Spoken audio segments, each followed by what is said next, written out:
जय हिंद। स्वागत है आपका हमारे इस YouTube चैनल में। आज हम करेंगे राजस्व निरीक्षक भर्ती परीक्षा के एग्जाम में 2017 जो हुआ था, राजस्व भर्ती एग्जाम 2017 में हुआ था। उसमें से अंग्रेजी के 10 प्रश्न पूछे गए थे। उस प्रश्नों को कैसे हल करना है, क्या अप्रोच होना चाहिए था, उसके बारे में हम चर्चा करेंगे। ठीक है। इंग्लिश को आप ज्यादा डीप में भी नहीं पढ़ते हैं तो कम से कम कुछ ग्रामेटिकल आपको कुछ रूल पता हो जाएगा, उतने में ही आपका प्रश्न बन जाता है। ज्यादा कुछ करने की आवश्यकता नहीं बनता है।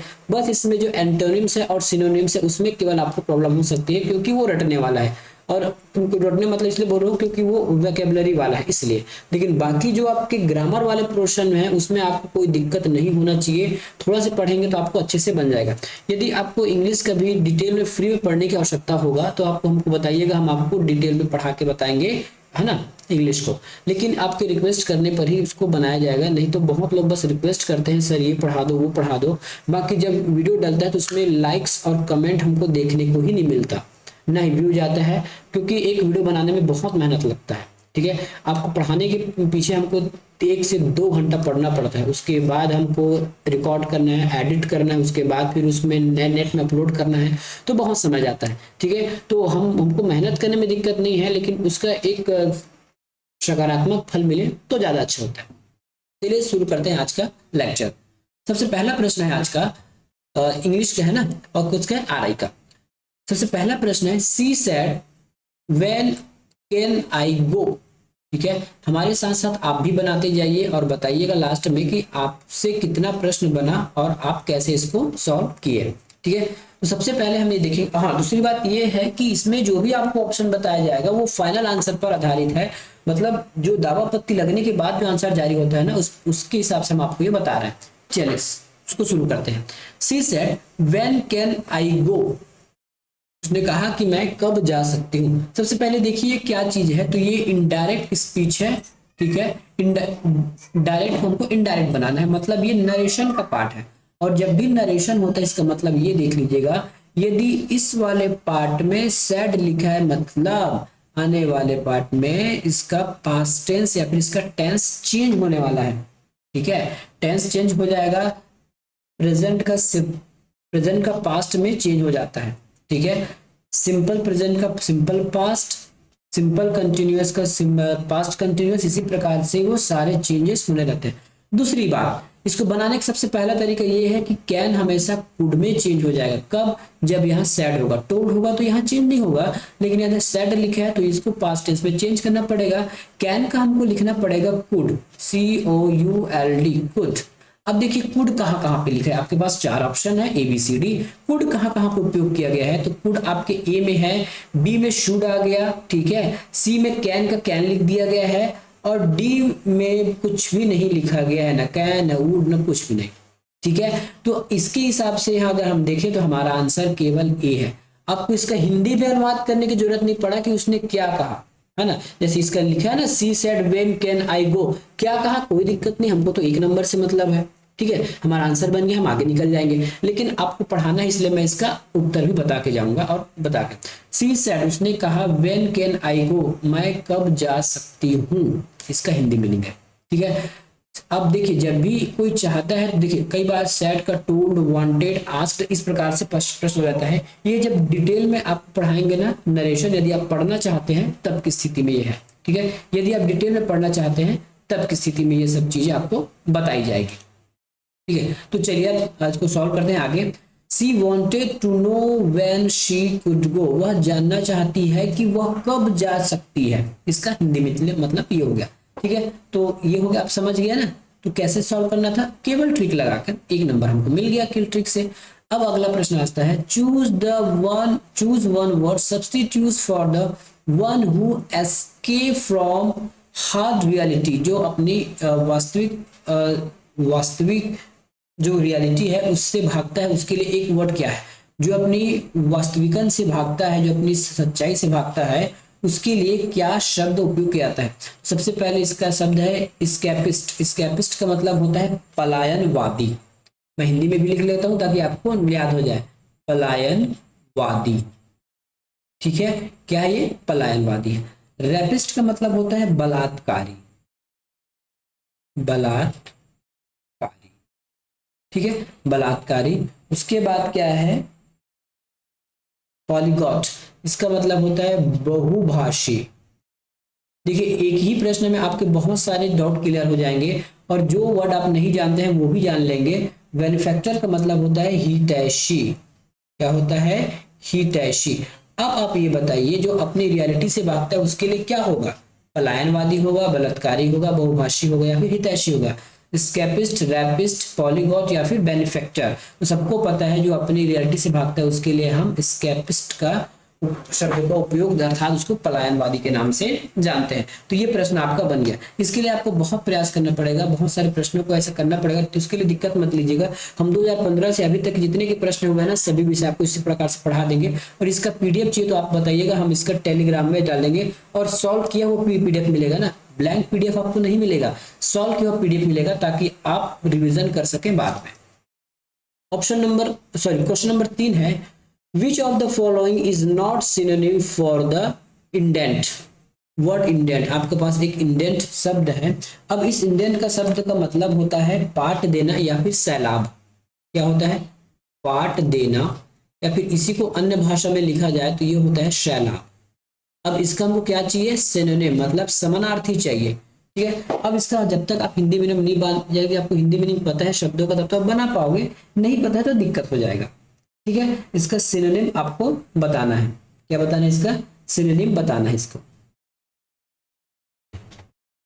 है ना। मतलब सिनोनिम क्या नहीं होगा ये पूछा है ना, विच of the following is not a synonym, मतलब 3 सिनोनिम होगा, 3 इसका समानार्थी होगा, एक नहीं होगा, एक नहीं होगा। डेल्यूज, डेल्यूज का मतलब होता है बाढ़।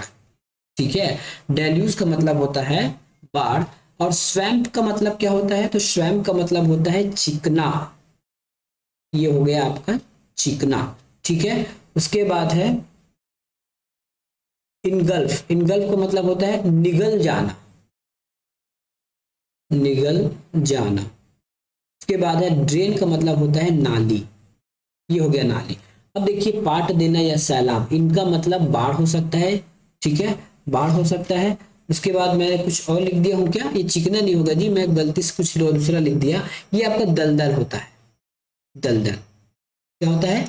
दलदल। तो सैलाब या पाट देने का मतलब बाढ़ हो सकता है, दलदल होता है, और बहुत सारा पानी निगल जाना भी होता है किसी शहर को। लेकिन नाली इसका मतलब नहीं होता, तो इसका इसका उत्तर हो जाएगा नाली। ठीक है, मतलब यही इसका समानार्थी नहीं है ये। अगला प्रश्न, choose the correct antonyms for the glossy. Glossy एक शब्द है और उसका आपको विपरीत बताना है। एंटोनिम्स का मतलब होता है विपरीत। तो ग्लॉसी का मतलब सबसे पहला पता होना चाहिए, इसको हम कहते हैं चमकदार। क्या नाम से बोलते हैं? चमकदार के नाम से जानते हैं। अब स्लीक का मतलब क्या हो जाएगा? स्लीक का मतलब होता है चिकना, स्लीक का मतलब होता है चिकना।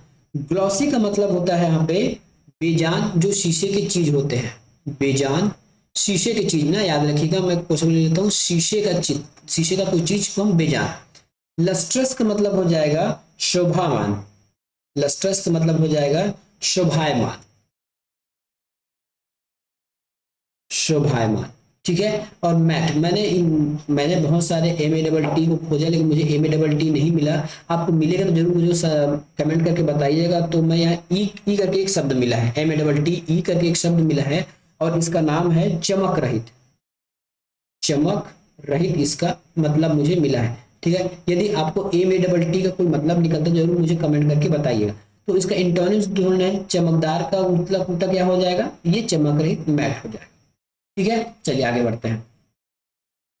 Choose the word which is a correctly spelled in British English. जो ब्रिटिश इंग्लिश का सही उच्चारण है उसमें क्या हो जाएगा?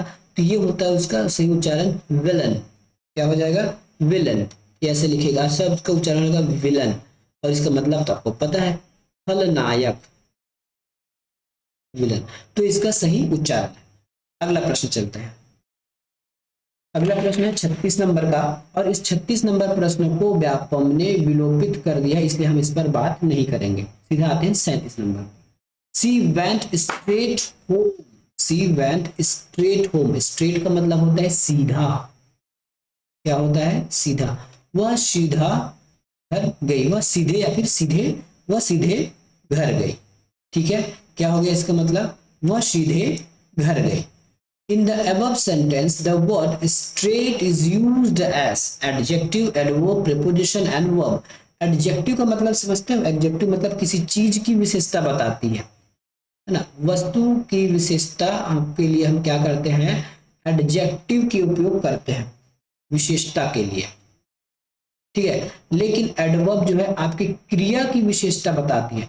अब इस वर्ड में कहीं क्रिया है क्या? जरूर है, वेंट मतलब जा रही है। तो कैसे जा रही है? सीधे जा रही है, तो ये एडवर्ब होगा, ठीक है। प्रीपोजिशन जो है किसी भी नाउन का पोजीशन बताता है, और वर्ब तो ऑटोमेटिक क्रिया ही है, और इसमें अगर वर्ब पूछता तो वेंट इसका क्रिया है, जबकि जो स्टेट है उस क्रिया को मॉडिफाई कर रही है और फिर उसको बता रही है कि वो कैसा जा रहा है, ठीक है। तो इसमें आ जाएगा एडवर्ब, क्रिया विशेषण, ठीक है। आंसर हो जाएगा इसका क्रिया विशेषण। यहाँ जो स्टेट शब्द है वो क्रिया की विशेषता बता रही है, इसलिए ये क्रिया विशेषण कहलाएगा, इंग्लिश में adverb. After the shower was over the sun shone out again, ठीक है। After the shower over, after the shower was over, जब पानी गिरना बंद हो जाएगा तो सूर्य एक बार फिर दिखने लगेगा या फिर चमकने लगेगा, इसका हिंदी मतलब है, ठीक है। अब हिंदी मतलब मैं क्यों बताया हूँ इसे बता देता हूँ, कहीं कहीं हिंदी मतलब बताना जरूरी है, क्योंकि अब पूछेगा कि इस आफ्टर का क्या यूज है, क्या इसका यूज प्रेपोजिशन के रूप में है, इंटरजेक्शन के रूप में है, एडवर्ब के रूप में, या कंजक्शन के रूप में है। प्रीपोजिशन तो अभी मैंने चर्चा किया है कि वस्तु का पोजीशन बताता है, यहाँ पे कोई वस्तु तो मुझे दिख नहीं रहा है। इंटरजेक्शन का मतलब होता है विस्मयादि बोधक, जैसे हर्ष उल्लास के हम जो उपयोग करते हैं ना, हर्ष, अरे, हब, हो, इसके लिए इंटरजेक्शन उपयोग होता है। और एडवर्ब जो क्रिया की विशेषता बताए, तो यहाँ तो कोई क्रिया मुझे नहीं दिख रही है, मेन वर्ब, ठीक है। तो ये हो जाता है आपका कंजक्शन है, कंजक्शन मतलब दो वाक्यों को जोड़ने के लिए उपयोग करता है, उसको हम कंजक्शन बोलते हैं।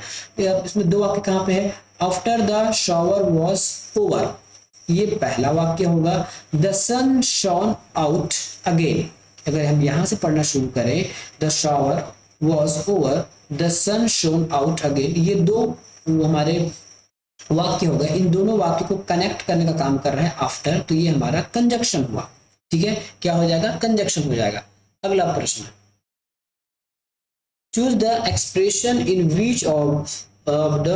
विच of the use preposition is correct. नीचे 4 सेंटेंस दिए, उसमें से कौन से किसमें प्रीपोजिशन जो है करेक्ट उपयोग हुआ है, इसके बारे में हम आपको इसमें प्रश्न पूछा गया है। He refused to answer me. We entered into the room. I asked a question to him. I could not answer to the question. इसका सही उत्तर हमको फाइनल आंसर में मिलता है, वो है I refused। बी गलत क्यों हो जाएगा? क्योंकि इनटू लिखा है, और इनटू का जब भी उपयोग होगा तो जैसे ही यदि आप क्लास में एंटर कर रहे हैं तो इंटर करते समय जब आप गति अवस्था में होंगे तब इनटू का उपयोग करेंगे। यहाँ पे लिखा है इंटर्ड, मतलब वो पहले ही इंटर कर चुका है, तो इनटू तो आएगा नहीं, तो ये गलत हो गया। I asked a question to him, ये भी गलत है और नीचे वाला भी गलत है। ऑप्शन नंबर ए इसमें सही उत्तर है, ठीक है। आज का लास्ट प्रश्न देखते हैं, और इसको कैसे बनाना है ये भी आप देख लीजिएगा इसमें, ठीक है। एक ऑप्शन छूट रहा है, क्या छूट रहा है तो ऐसे छोटा कर लेते हैं, ठीक है। चलिए, they gave a children to injection, they gave the children an injection, which of the following is not a correct transformation of above sentence in passive. तो पैसिव में कौन सा सही नहीं है ये पूछा गया। अब देखते हैं, पैसिव वाइज बनाना है ना, तो ये gave, they gave the children an injection, ठीक है। सबसे पहले आप इसको समझिए कि कौन से पास्ट में है, ठीक है। तो ये कौन से पास्ट टेंस में है? तो ये हमारे कौन से टेंस में है? तो ये हमारे पास्ट सिंपल में है। और पास्ट सिंपल जब भी आएगा तो हमको वाज और वेयर चाहिए, वाज और वेयर चाहिए। तो क्योंकि ये एक वचन है, ठीक है, एक वचन के लिए हम देखिए यहाँ चाइल्ड लिखा है ना, ये चाइल्ड के लिए आएगा। अब कई बार आपको लगता है कि यहाँ दे लिखा है तो हम वे लिखेंगे, लेकिन यहाँ पे सब्जेक्ट क्या है? चाइल्ड है, नहीं, नाउन क्या है? चाइल्ड है। तो सब्जेक्ट चाइल्ड हो जाएगा तो वाज लगाना पड़ेगा। तो वाज कहाँ कहाँ पे लिख लिए? वाज यहाँ पे, यहाँ पे है, और नीचे वाले में वाज नहीं है, देखिए, इसलिए ये गलत हो जाएगा। आपने एक ही ट्रिक में पकड़ लिया बिना उसका हिंदी अनुवाद किए। दूसरा कैसे पकड़ सकते थे? देख लीजिए, दूसरा हम पकड़ सकते थे जब भी इसकी क्रिया होगा, गेव का आपका हो जाएगा given, JIVEN, given. Passive voice में हमेशा थर्ड फॉर्म पे होता है, तो ए में भी गिवन है, बी में भी गिवन है और सी में भी गिवन है, लास्ट जो डी है इसमें भी गिवन नहीं है, तो आप इसको यहाँ से भी पकड़ लिए। तो इसके हिसाब से हमारा आंसर यही होगा, यही सही पैसिव वॉइस नहीं बना है। ठीक है, बाकी ए बी सी बिल्कुल सही है। तो पैसिव वॉइस दो तीन तरीके से बना जा सकता है। The child was given an injection, an injection was given the child, an injection was given to the child. ठीक है, तो ये तीनों सही है, बस डी गलत है। तो इसके हिसाब से हमने क्या किया, आरआई में जितने भी 10 प्रश्न के प्रश्न पूछे गए थे आपको हमने आज बता दिए। ठीक है, इंग्लिश को आप ऐसे ही पढ़िए, ज्यादा डीप में पढ़ने की आवश्यकता नहीं है, क्योंकि इंग्लिश इतना जल्दी समझ में नहीं आने वाला है, इसके लिए आपको ज्यादा एफर्ट लगाना पड़ सकता है। जो ग्रामर वाला पोर्शन है उसको केवल आप कुछ मूलभूत नियम जानकर ही आप बना पाओगे। ठीक है, तो कैसा लगा आप हमको कमेंट करके बताइएगा। मिलेंगे अगले वीडियो में, धन्यवाद।